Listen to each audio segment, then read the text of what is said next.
Assalamualaikum warahmatullahi wabarakatuh.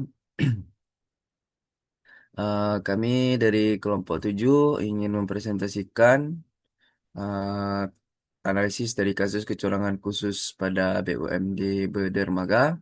Sebelum itu, berterima kasih kepada Ibu Nita Erika Aryani SE AK MSI sebagai dosen pengampu auditing satu ini.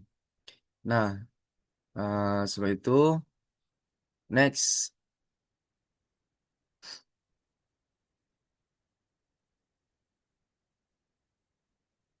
Izin kami memperkenalkan diri. Saya Zulhaitami sebagai moderator pada presentasi kali ini, dan ada teman saya itu Sazada Saikil Kedua, Syed Ulil Akbar, dan Zaidah Nailah Salsabil. Next. Langsung saja pada yang pertama. Di sini ada ringkasan kasus. Nah, jadi pada kasus ini itu ditemukan adanya dugaan kecurangan yang terjadi di BUMD Bedermaga. Nah, kecurangan tersebut terlihat dari adanya tunggakan biaya docking sebesar 234,5 juta. Nah, padahal subsidi untuk biaya tersebut telah dibayarkan oleh pemerintah. Selain itu juga ditemukan praktik pungutan liar sebesar 500.000 per perjalanan. Nah, itu yang dilakukan di luar ketentuan resmi. Nggak cuma itu, fee kontrak sebesar 10% yang seharusnya menjadi pendapatan perusahaan juga tidak masuk ke kas perusahaan. Nah, temuan-temuan tersebut menunjukkan adanya indikasi penyalahgunaan wewenang, nah, serta lemahnya sistem pengendalian internal yang membuka peluang terjadinya fraud. Nah, next. Nah, selanjutnya di sini ada indikasi kecurangan yang akan dijelaskan oleh Zaidah. Baik, selanjutnya pada kasus ini akan dibahas mengenai indikasi kecurangan. Pada kasus ini terdapat beberapa indikasi kuat terjadinya kecurangan atau red flags. Pertama, adanya tunggakan biaya docking sebesar 234,5 juta rupiah, padahal dana subsidi dari pemerintah sudah dibayarkan. Kedua, adanya praktik pungutan liar yang dilakukan oleh pengawas kapal dengan meminta setoran Rp500.000 setiap trip atau perjalanan. Ketiga, terdapat kebocoran pendapatan karena fee sebesar 10% dari kontrak tidak masuk ke kas perusahaan.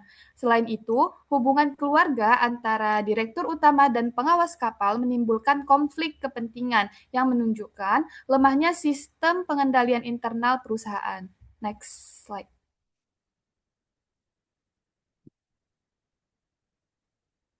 Selanjutnya, pada slide ini akan dijelaskan mengenai area terjadinya kecurangan. Kecurangan dalam kasus ini terjadi di beberapa bagian perusahaan. Pertama, pada pengelolaan biaya docking yang diduga disalahgunakan. Kedua, pada operasional kapal melalui praktik pungutan liar kepada staf lapangan. Ketiga, pada pengelolaan pendapatan perusahaan, yaitu fee kontrak yang tidak dicatat sebagai penerimaan kas. Selain itu, terdapat kemungkinan manipulasi dokumen keuangan dan adanya konflik kepentingan akibat praktik nepotisme sehingga pengawasan menjadi tidak efektif. Next.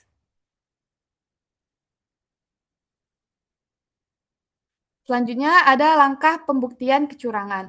Nah, untuk membuktikan adanya kecurangan, auditor perlu melakukan audit investigatif. Langkah pertama dari audit investigatif adalah mengumpulkan dokumen penting seperti bukti pembayaran, kontrak, laporan keuangan, dan rekening koran. Setelah itu, dilakukan konfirmasi kepada pihak ketiga untuk memastikan kebenaran transaksi serta penelusuran aliran dana atau follow the money. Auditor juga melakukan wawancara dengan pihak-pihak terkait dan mengevaluasi sistem pengendalian internal. Jika bukti sudah cukup, seluruh hasil investigasi disusun dalam laporan sebagai dasar untuk menentukan pihak yang bertanggung jawab dan proses hukum selanjutnya. Materi selanjutnya akan dijelaskan oleh rekan saya.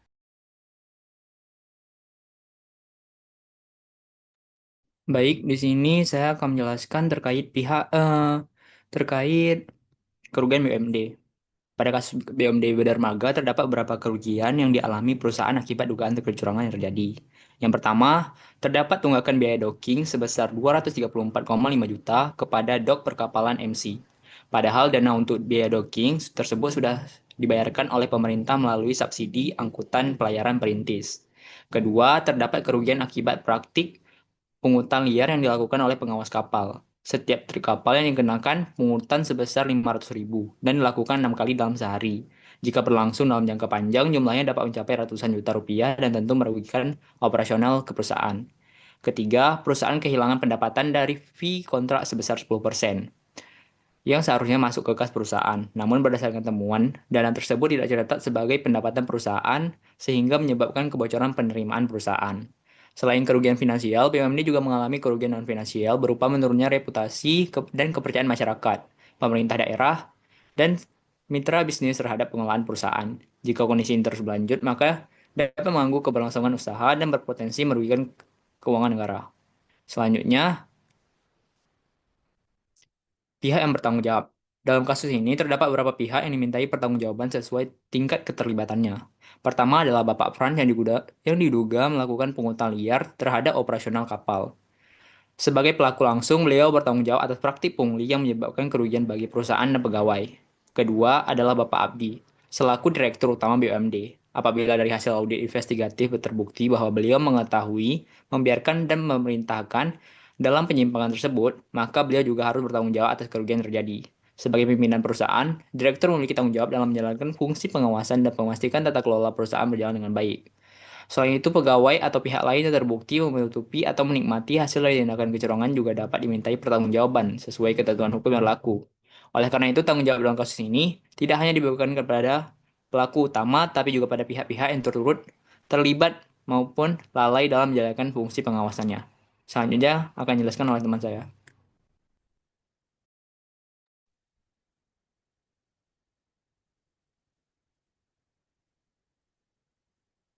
Baik, selanjutnya saya akan menjelaskan tentang tanggung jawab auditor pada pengungkapan kasus kecurangan yang terjadi pada BUMD Dermaga. Yang pertama, sebagai auditor harus bersikap independen dan objektif, yang artinya auditor tidak boleh dipengaruhi oleh pihak manapun dan harus menilai fakta berdasarkan bukti yang ditemukan. Yang kedua, seorang auditor harus mengumpulkan bukti yang cukup. Dalam kasus ini, bukti dapat berupa dokumen pembayaran biaya docking, laporan keuangan, kontrak kerjasama, bukti pembayaran kas, serta rekening koran perusahaan. Bukti-bukti tersebut digunakan untuk memastikan apakah benar terjadi penyimpangan ataupun tidak. Yang ketiga, memeriksa transaksi mencurigakan. Misalnya, tunggakan biaya docking yang sebenarnya sudah dibayarkan oleh pemerintah, praktik pungutan liar yang dilakukan oleh pengawas kapal, dan kebocoran pendapatan dari fee kontrak yang tidak masuk ke kas perusahaan. Kemudian, melaporkan hasil pada pihak berwenang, seperti melaporkannya pada Dewan Pengawas, pemegang saham, inspektorat, atau aparat penegak hukum. Laporan harus menjelaskan bentuk kecurangan, pihak yang terlibat, nilai kerugian, serta bukti pendukung yang ditemukan. Kemudian yang terakhir, tanggung jawab auditor memberikan rekomendasi perbaikan pengendalian internal, seperti memberikan rekomendasi ke perusahaan seperti meningkatkan pengawasan, memperjelas pemisahan tugas, memperbaiki sistem pencatatan keuangan, dan menerapkan prinsip corporate governance agar kasus serupa tidak terulang di masa depan. Next. Jadi pada kasus ini ada 4 teori pendukung yang digunakan. Yang pertama adalah fraud triangle theory, yang berupa pressure, opportunity, rationalization. Teori ini menyatakan bahwa kecurangan terjadi karena tiga faktor tadi. Dalam kasus Bedarmaga, faktor kesempatan atau eh, opportunity terlihat dari lemahnya pengendalian internal sehingga memungkinkan terjadinya pungli, penyalahgunaan dana docking, dan kebocoran pendapatan perusahaan. Yang kedua adalah agensi teori. Teori ini menjelaskan adanya konflik kepentingan antara pemilik dan pengelola. Kemudian ada ground theory yang terdiri dari empat unsur yaitu greed, opportunity, need, dan exposure. Praktik pungutan liar dan dugaan tidak disetorkan fee kontrak ke kas perusahaan menunjukkan adanya unsur keserakahan, yaitu greed, dan kebutuhan pribadi yang didukung oleh kesempatan akibat lemahnya pengawasan. Kemudian teori yang terakhir adalah causal framework, yaitu pentingnya pengendalian internal yang efektif. Sekian dari saya. Ya, selanjutnya akan dijelaskan oleh teman saya. Baiklah, selanjutnya saya akan menjelaskan kesimpulan dari kasus yang setelah kami analisis. Di sini dapat disimpulkan bahwa BUMD Bedermaga mendapatkan menghadapi indikasi fraud yang disebabkan oleh penyalahgunaan wewenang dan lemahnya pengendalian internal. Nah, kecurangan yang terjadi di sini mengakibatkan kerugian finansial bagi perusahaan, baik melalui tunggakan biaya docking, pungutan liar, maupun hilangnya pendapatan dari fee kontrak. Nah, oleh karena itu diperlukan audit investigatif untuk mengungkap fakta dan pihak yang bertanggung jawab.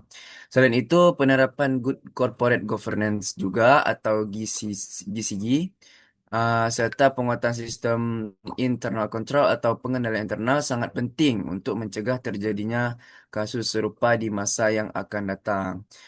Sekian yang dapat kami sampaikan. Terima kasih atas perhatiannya. Lebih dan kurang kami mohon maaf. Wassalamualaikum warahmatullahi wabarakatuh.